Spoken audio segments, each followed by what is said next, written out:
কবিরাজের চিকিৎসায় সন্তানের জন্ম, তাই মানত পূরণে ঢাকঢোল, ছাগল আর মিষ্টি নিয়ে কবিরাজের বাড়িতে চমক জাগানো শোভাযাত্রা দম্পতির।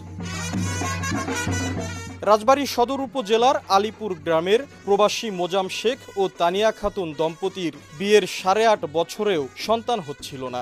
সমাজের নানা কটু কথা কবিরাজ চিকিৎসাতেই ঘটে অলৌকিক পরিবর্তন।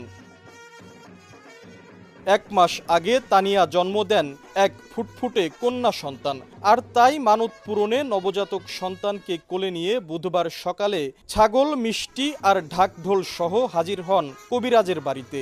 সঙ্গে ছিলেন পরিবারের অন্য সদস্যরাও। 8 বছর 8.5 বছর হচ্ছে বিয়ে হয়েছে, বাচ্চা হয় না। অনেক ডাক্তার দেখাইছি, হয় নাই। পরে আন্টির খোঁজ পেয়ে আমি ওনার কাছে আসছি। পরে ওনার চিকিৎসা নেওয়ার পরে আল্লাহ রহমতে আমার একটা মেয়ে বাচ্চা হয়েছে। আমি সেই খুশিতে আন্টির এখানে মিষ্টি, খাসির চাল, ওনার একটা কাপড়, ব্যান্ড পার্টি বাজনা নিয়ে এখানে আসছে আনন্দ করে। আমরা রাজবাড়ির ডাক্তার দেখাইছি, ফরিদপুর ডাক্তার দেখাইছি, ঢাকার ডাক্তার দেখাইছি, এতে কোনো কাজ হয় নাই।